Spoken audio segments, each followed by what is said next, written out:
Hello everyone. तो आज हम लोग स्टार्ट करते हैं एक्सरसाइज 1.3 का इंट्रोडक्शन और रियल नंबर्स। तो हम लोगों ने ऑलरेडी एक्सरसाइज 1.1 और 1.2 कंप्लीट की है। तो अब देखिए इंट्रोडक्शन जो हमारे पास एक्सरसाइज 1.3 के लिए रहेगा वो है हमारे पास टू प्रूव इरेशनलिटी। ठीक है ना, to prove irrationality of irrational numbers. अब देखिए इसमें हम लोगों को इरेशनलिटी प्रूव करनी है इरेशनल नंबर्स की। तो इरेशनल नंबर्स पहले होते क्या हैं, तो इनको मैं थोड़ा सा डिफाइन करता हूं। तो देखिए इरेशनल नंबर्स के बारे में अगर हम लोग बात करें तो उसके लिए हम लोगों को पहले पता होना चाहिए कि रियल नंबर्स हमारे क्या है, रियल नंबर्स। तो रियल नंबर्स की अगर हम लोग बात करें तो रियल नंबर होता है हमारे पास कॉम्बिनेशन, ठीक है ना, combination of rational and irrational number, rational and irrational number। तो अगर हम लोग कॉम्बिनेशन कर दें रैशनल और इरेशनल नंबर्स का तो हमारे पास कौन से आ जाते हैं, हमारे पास आ जाते हैं रियल नंबर्स। तो उसमें आप लोग देख लें पहले कि हमारे पास रैशनल नंबर्स कौन से होते हैं और इरेशनल नंबर्स कौन से होते हैं। तो रैशनल नंबर्स की अगर मैं यहाँ से डेफिनेशन लिखना चाहूँ तो रैशनल नंबर ऑलरेडी आप लोगों को पता है कि रैशनल नंबर हमारे पास वो वाले नंबर्स होते हैं जिनको हम p डिवाइड बाई क्यू की फॉर्म में लिख सकें। ठीक है ना, यानी कि वो वाले नंबर्स जिनको हम p डिवाइड बाई क्यू की फॉर्म में लिख सकते हैं और q हमारा जीरो नहीं होना चाहिए। इट मीन्स हमारा डिनोमिनेटर जीरो नहीं होना चाहिए। और जो हमारे पास p और q है, वेयर जो हमारे पास p एंड q हैं उनको हम बोलते हैं आर को प्राइम्स। क्या होते हैं ये वाले को प्राइमस, यानी कि को प्राइम नंबर्स। ठीक है ना, आर को प्राइमस। तो मैं यहां पर लिख देता हूं कि p और q क्या है, हमारा को प्राइम। ठीक है ना। अब को प्राइम होते क्या हैं एक्चुअल में, को प्राइम की अगर हम बात करें तो ये ऐसे नंबर्स होते हैं। ठीक है ना, मैं यहां से लिख देता हूं कि to numbers are said to be co-prime. Two numbers are said to be co-prime if their HCF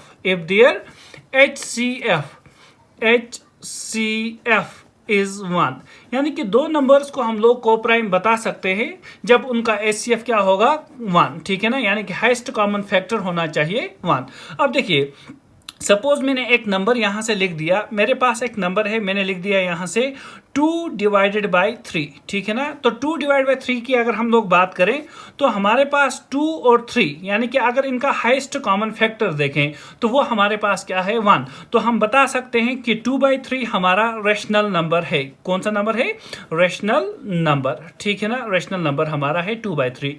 अगर हम लोग दूसरी एग्जांपल यहां से देख लें, सपोज मैंने लिख दिया यहां से कि हमारे पास एक नंबर है दैट इज 4 डिवाइडेड बाई 8। तो देखिए आप लोग 4 डिवाइड बाई 8 में हमारे पास दोनों का कॉमन फैक्टर जो है वो है 2, यानी कि हम लोग यहां से कर सकते हैं 4 1 4 4 2 8। ठीक है ना, तो दोनों का हाईएस्ट कॉमन फैक्टर क्या है, 2। तो हम बता सकते हैं ये हमारा रैशनल नंबर नहीं है, ये हमारा रैशनल नंबर नहीं है। ठीक है, अगर रैशनल नहीं है तो क्या कौन सा नंबर है हमारा, तो ऐसे नंबर्स को हम बोलते हैं फ्रैक्शनल नंबर्स। ठीक है ना, फ्रैक्शनल नंबर्स, यानी कि वो वाले नंबर्स जिनका हाईएस्ट कॉमन फैक्टर 1 के अलावा हो तो उनको बोलेंगे फ्रैक्शनल नंबर्स। अगर मैं इसको सिंप्लीफाई करके लिखूं, यानी कि फ्रैक्शनल नंबर को सिंप्लीफाई करके लिखूं तो हमारे पास बन जाएगा रैशनल नंबर। यानी कि अगर मैं इसको ऐसे लिखूं 4 1 4 4 2 8 तो हमारे पास आ गया 1/2 और 1/2 हमारा बनेगा रैशनल नंबर। तो रैशनल नंबर्स को क्यों से डिनोट करते हैं। ठीक है ना,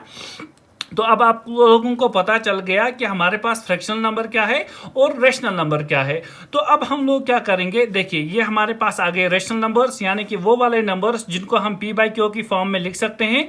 q हमारा जीरो नहीं होना चाहिए और p और q हमारे को प्राइमस होने चाहिए। ठीक है ना, अब देखिए हम लोगों को प्रूव करना है इरेशनलिटी ऑफ इरेशनल नंबर्स। अब इरेशनल नंबर्स कौन से होते हैं, तो इरेशनल अगर हम लोग यहां से लिख दें तो इरेशनल नंबर्स हमारे पास ऐसे नंबर्स होते हैं जिनको हम p डिवाइड बाई क्यू की फॉर्म में ना लिख सकें, which are not equal to p divided by q. तो अगर p डिवाइड बाई क्यू की फॉर्म में ना लिख सकें उनको क्या बोलेंगे, इरेशनल। तो अब देखिए इरेशनल नंबर में हमारे पास कौन से नंबर्स आते हैं। तो इरेशनल नंबर की अगर मैं बात करूं तो इरेशनल नंबर में हमारे पास आते हैं अगर हम स्क्वायर रूट कर दें, क्या कर दें, स्क्वायर रूट।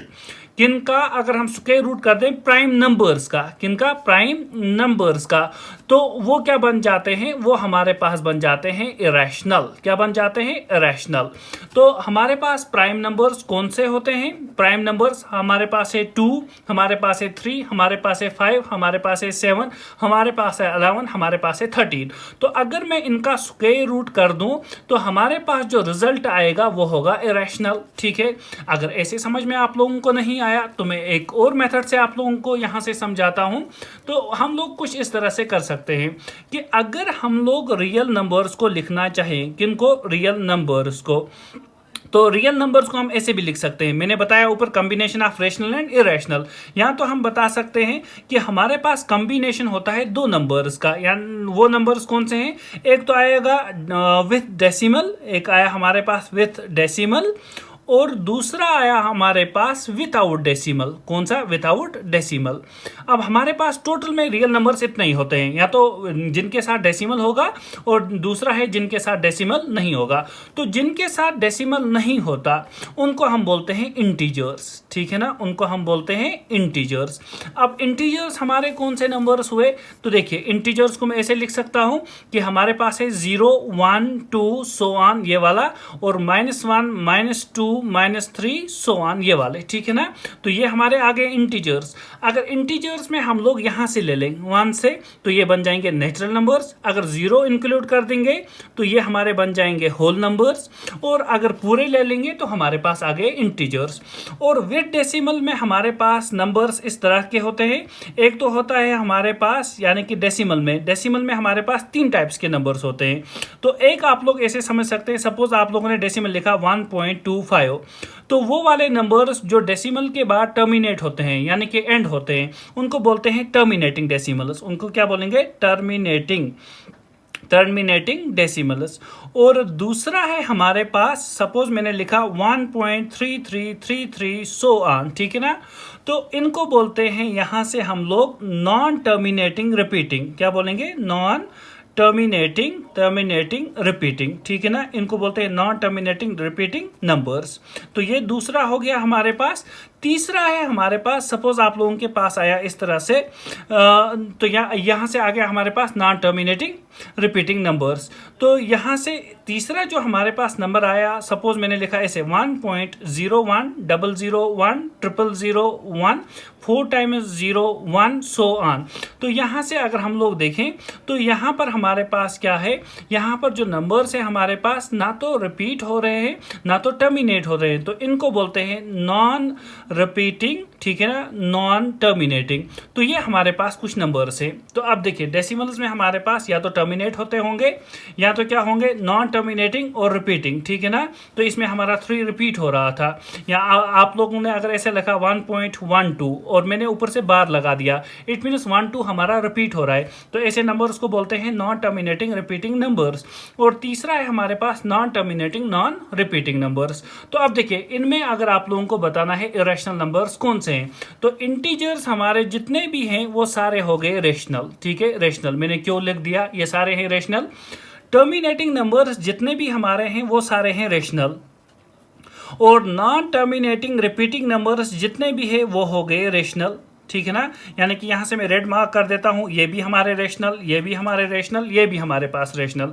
तो कौन सा बच गया, ये वाला जो मैं रेड सर्कल कर रहा हूं, ये वाला पार्ट। तो इन वाले नंबर्स को बोलते हैं हम लोग, इन वाले नंबर्स को इरेशनल नंबर्स। कौन सा बोलेंगे, इरेशनल नंबर्स। ठीक है ना, इरेशनल नंबर्स यानी कि नॉन टर्मिनेटिंग नॉन रिपीटिंग, तो वही है हमारे पास इरेशनल नंबर्स। तो इनकी इरेशनलिटी को हम लोग प्रूव कैसे करें, वो एक्चुअल में आपका इंट्रोडक्शन रहेगा एक्सरसाइज 1.3 के लिए। तो अब देखिए मैं यहां से लिखता हूं कि इनकी इरेशनलिटी को हम लोग प्रूव कैसे करेंगे। तो उसके लिए हमारे पास एक फेमस मेथड है एनसीईआरटी में, जिसको हम बोलते हैं कंट्राडिक्शन मेथड। ठीक है, तो उसी मेथड को हम लोग अप्लाई करेंगे, that is called as contradiction method. तो मैं यहां से लिख देता हूं आपका कंट्राडिक्शन मेथड। तो देखिए कंट्राडिक्शन मेथड में हमारे पास क्या रहेगा, कंट्राडिक्शन मेथड कंट्राडिक्शन मेथड। तो आप लोगों को ऑलरेडी पता है, नाम से ही पता चल जाता है कि ये वो वाला मेथड है जहां पर हम लोग अपोजिट स्टेटमेंट लेंगे। तो इसके लिए मैं एक एग्जांपल लेता हूं ताकि आप लोगों को समझ में आए। सपोज आप लोगों को मैंने ऑलरेडी बताया कि अगर प्राइम नंबर्स का स्क्वायर रूट कर दें तो हमारे पास आंसर जो होता है वो हमारे पास है इरेशनल, ठीक है ना, इरेशनल। अब हमें प्रूव करना है कि स्क्वायर रूट ऑफ 2 हमारे पास जो नंबर है ये एक इरेशनल नंबर है। तो मैं कैसे प्रूव करूं यहां से? तो इसके लिए मैं यहां से लिखता हूं कि हम लोग यहां से सॉल्यूशन में क्या करेंगे, हम लोग बोलेंगे लेट जो हमारा स्क्वायर रूट ऑफ 2 है इज अ रेशनल नंबर। देखिए यहां से गौर से समझना, मैंने बताया स्क्वायर रूट ऑफ 2 हमारा क्या है, रेशनल नंबर है, ठीक है, रेशनल नंबर है। तो रेशनल नंबर मैंने अगर बताया स्क्वायर रूट ऑफ 2 है तो इट मीन्स इसको हम कैसे लिख सकते हैं, तो देन स्क्वायर रूट ऑफ 2 को हम लिख सकते हैं p डिवाइड बाय q की फॉर्म में। Then square root of 2 can be written in the form of p by q, ठीक है, वेयर हमारा p और q क्या होना चाहिए, p एंड q हमारा को प्राइम होना चाहिए, ठीक है ना, वेरी गुड। तो आप लोगों को याद रहा, अभी मैंने बताया था p एंड q क्या होना चाहिए, को प्राइम्स, और हमारे पास q जो है वो 0 के इक्वल नहीं होना चाहिए। तो इतनी कंडीशन रहनी चाहिए। तो जो ये मैं लाइन लिख रहा हूं, इस लाइन के बदले में मैं इस तरह से लिख सकता हूं कि इसका मतलब हुआ कि square root of 2 is equal to p divided by q, ठीक है ना, यहां से। तो इतना आप लोगों ने लिखा। इसके बाद हम लोग क्या करेंगे, मैं यहां से स्क्वायर रूट को खत्म करता हूं तो इसलिए स्क्वेयरिंग करूंगा दोनों साइड से। तो मैंने लिखा स्क्वेयरिंग बोथ साइड्स। तो स्क्वेयरिंग जब आप बोथ साइड्स करोगे तो ये बनेगा स्क्वायर रूट ऑफ 2 का square is equal to p divided by q का स्क्वायर, ठीक है ना। तो यहां से क्या हुआ, square and root will get cancel. तो ये रहा 2 इज इक्वल टू p का स्क्वायर दे दें तो p स्क्वायर डिवाइडेड बाय बन जाएगा हमारा q स्क्वायर, ठीक है। इसके बाद आप लोग क्या करेंगे, तो देखिए मैं इस q स्क्वायर को यहाँ शिफ्ट करता हूँ, तो डिवाइड में है तो मल्टीप्लाई में आएगा, तो बनेगा 2 times q square is equal to p square, ठीक है। इसके बाद आप लोग क्या कर सकते हैं, इसके बाद मैं लिख सकता हूँ विच इम्प्लाइज जो हमारा q स्क्वायर है वो बन गया इक्वल टू p स्क्वायर, और ये 2 कहाँ जाएगा, डिवाइड में। तो अब इस वाली इक्वेशन को गौर से देखें। तो ये मैंने एक इक्वेशन लिखी।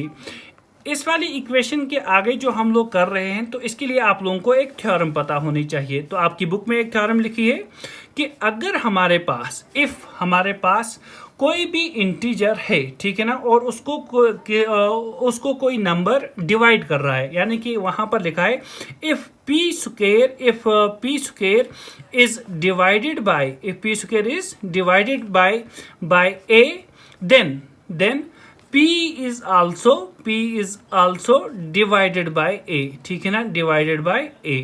तो इसका मतलब क्या हुआ, इसका मतलब मैं इस तरह से समझाता हूं कि अगर हमारे पास कोई भी नंबर है, मैं बोल रहा हूं 2 डिवाइड कर रहा है 10 के स्क्वायर को, ठीक है ना, 10 का स्क्वायर क्या हुआ 100, तो इट मीन्स 2 डिवाइड करेगा 10 को भी, ठीक है ना। तो अगर 2 कर रहा है 10 के स्क्वायर को डिवाइड, तो 2 किसको करेगा, 10 को भी। तो इसके लिए मैं क्या करता हूं, यहां पर मैंने लिखा कि p स्क्वायर डिवाइड बाय 2 हमारे पास q स्क्वायर आ रहा है, तो इट मीन्स इसका मतलब हुआ कि p square divides 2 divides p square, ठीक है ना। तो यहां से मैं लिख देता हूं ऐसे 2 डिवाइड्स p स्क्वायर। अगर 2 किसको डिवाइड कर रहा है, 2 डिवाइड कर रहा है p स्क्वायर को, इसका मतलब हुआ कि 2 डिवाइड्स p आल्सो, ठीक है, p आल्सो। तो इसका मतलब है 2 किसको डिवाइड करेगा, p को भी। तो ये यहां से हमारे पास आ गया। तो उसके बाद हम लोग क्या करेंगे, उसके बाद आप लोग देखें, जब मैंने p स्क्वायर को 2 से डिवाइड किया तो कुछ ना कुछ आंसर आया होगा, उस आंसर का कुछ ना कुछ नाम दे देते हैं। तो इसको मैं इक्वेशन फर्स्ट रखता हूं, मैं लिखता हूं यहां से कि जब p को हम 2 से डिवाइड करते हैं तो कोई ना कोई आंसर आया, उस आंसर का नाम मैंने c रख दिया, ठीक है। तो मैं ऐसे ही बोल रहा हूं, तो से मैंने ऐसे ही बता दिया, ठीक है ना। तो उसके बाद इसका मतलब क्या हुआ कि जो p होगा हमारे पास 2 जाएगा मल्टीप्लाई में, तो बनेगा 2c, और यहां से मैं लिख सकता हूं कि यहां से हम लोग बता सकते हैं क्या कि अगर हम लोग c का वैल्यू निकालें, ठीक है, तो ये 2 कहां जाएगा, p के डिवाइड में, तो बनेगा p डिवाइडेड बाय 2। तो ये आया हमारे पास c का वैल्यू, ठीक है। और यहाँ से मैं बता सकता हूँ कि जो हमारा p है वो किसके इक्वल आ गया 2c के, ठीक है ना। तो यहाँ पर ये कंडीशंस हमारे पास आ गई। अब देखिए इसके बाद मैं क्या करता हूँ, जो हमारे पास p is equal to 2c आ गया, p is equal to 2c, इस वाली इक्वेशन को रखें इक्वेशन सेकेंड, ठीक है ना।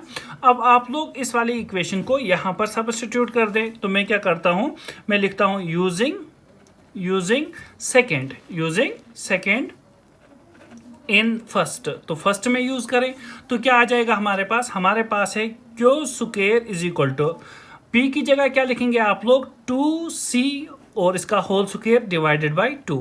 तो अब मैं यहाँ से लिख देता हूँ, तो वो क्या हमारे पास बनेगा, यहाँ से हमारे पास बनेगा q square is equal to 2 square is 4 और c square as it is divided by 2। अब देखिए 2 1 जा 2, 2 2 जा 4, तो हमारे पास आया q square is equal to 2 times c square, ठीक है।